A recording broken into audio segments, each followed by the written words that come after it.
Good morning students. कल आप लोग या फिर इसके पहले वाले टर्न पे जितना भी पढ़े हैं उसके आगे देखेंगे। प्रश्नावली 4C का दूसरा प्रश्न जो है उसमें एक सवाल हमने बता दिया था और उसमें से दूसरा प्रश्न मैं बता रहा हूं।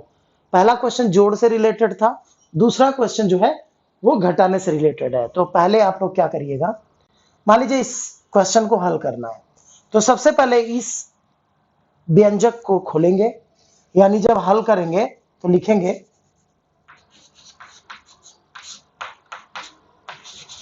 3x minus 2y plus Z का स्क्वायर बराबर।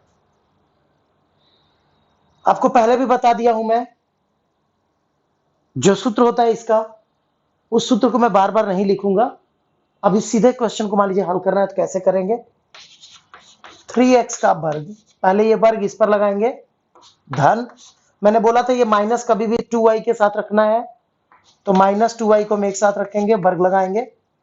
उसके बाद धन z का वर्ग लगाएंगे, धन 2 गुणे 3x गुणे माइनस 2y, एक साथ इसका गुणा करेंगे, जगह नहीं है इसलिए नीचे लिख रहा हूं, धन 2 गुणे माइनस 2y गुणे z, फिर धन इसका गुणा आपस में करेंगे। उसके बाद धन 2 गुणे 3x गुणे z। अब इसको थोड़ा सॉल्व कर दो तो आपको प्राप्त होता है 3 का वर्ग होता है 9x स्क्वायर, धन जब माइनस का वर्ग करते हैं, जैसे मान लीजिए माइनस 2y है और इसमें माइनस 2y से ही मुझे गुणा करना है, तो माइनस 2y का वर्ग का मतलब क्या, माइनस 2y गुणे माइनस 2y, मतलब हो गया माइनस माइनस प्लस होता है और 2 दूना 4 y स्क्वायर, यानी मैं लिखूंगा प्लस 4 y स्क्वायर। इसके बाद z का स्क्वायर,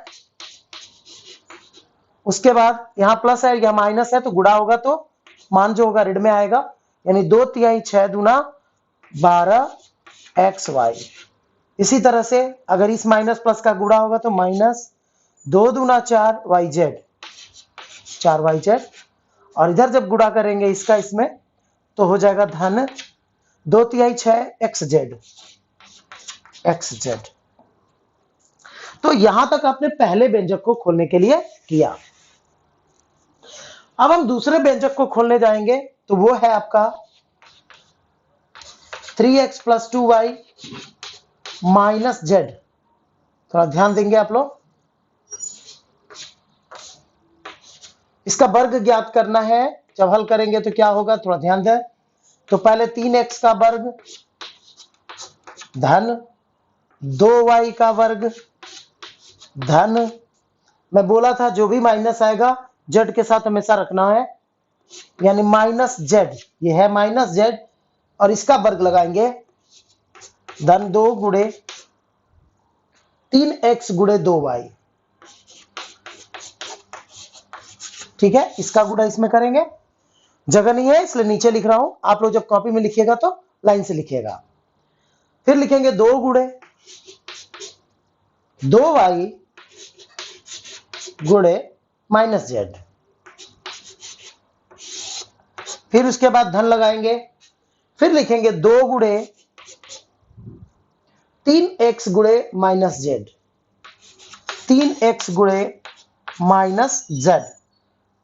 अब जब इसे हल करेंगे तो आपको मान प्राप्त होगा 3 का वर्ग 9x स्क्वायर, 2 का वर्ग 4y स्क्वायर, माइनस का वर्ग करने पर यहां माइनस खत्म हो गया था, उसी तरह से आप ऐसे भी कर सकते हो, माइनस जेड का वर्ग करो तो माइनस जेड गुणे माइनस जेड, तो माइनस माइनस प्लस होता है जेड स्क्वायर, तो मैं यहां लिखूंगा प्लस जेड स्क्वायर। इसी तरह से यहां धन 2 तिहाई 6 दूना 12xy, इसके बाद यहां देखिए धन है और यहां देखिए ऋण है, तो गुणा होगा तो ऋण में आएगा, 2 दूना 4yz, और इसके बाद यहां भी देखिए यहां से यहां तक गुणा है तो धन और ऋण का गुणा होगा तो ऋण, 2/3 6 XZ।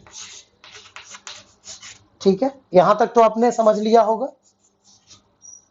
अब मैं क्या करूंगा, मुझे क्या करना है, इन दोनों बहुपदों को घटाना है, यानी दोनों बहुपदों को घटाने का मतलब इन दोनों के मान को घटाना। तो इसका मान जितना भी है वो मैं लिखूंगा, तो मेरे पास जगह नहीं है इसलिए मैं मिटाऊंगा, तो मैं इसको मिटा ले रहा हूं। ठीक है, इसको मैं मिटा रहा हूं। तो इस बहुपद से इस बहुपद को क्या करना है, घटाना है। तो इस बहुपद की जो वैल्यू है कितनी आई है, मैं यहां लिख दे रहा हूं, जगह नहीं है इसलिए मैं थोड़ा समझ लीजिए इसके नीचे। अब मैं जो लिखूंगा वो इसके नीचे लिखना है, ठीक है, तो इसको दिमाग में रखिएगा।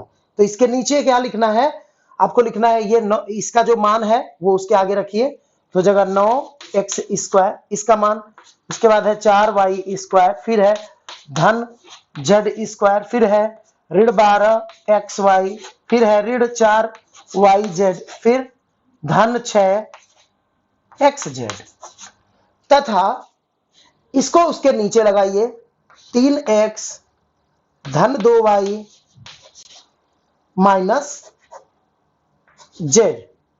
इसका वर्ग क्या करना है, इसमें से इसके वर्ग को घटाना है। तो इसका जो मान है वो कितना आया है, 9x² धन 4y² धन z² धन 12xy ऋण 4yz।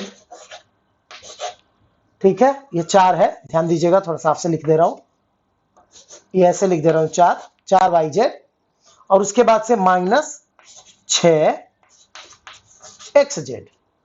तो इसका जो मान है उसके आगे लिखिएगा और जो इस बहुपद का मान था उसके आगे लिख दीजिएगा। अब मैं इसको मिटा रहा हूं, इससे तो आपका भी कोई मतलब नहीं है। ठीक है, तो ये जो 2 लाइन मैं लिखा हूं, इसको जो अभी अभी मैंने रब किया है, मिटाया है, उसके नीचे ये दोनों लाइन आपको लिखना होगा। मैं कॉपी भेज दूंगा, कॉपी का फोटो खींच के भेज दूंगा या फिर पीडीएफ बना के भेज दूंगा, उसको आप लोग कॉपी में लिख लीजिएगा। बस समझने की बात है कि उसको कैसे करना है। तो जब घटाते हैं दो बहुपदों को, जब मुझे घटाना होता है तो हम क्या करते हैं कि उन दोनों बहुपदों का हम, उसमें जो नीचे बहुपद होता है उसका हम चिन्ह बदलते हैं।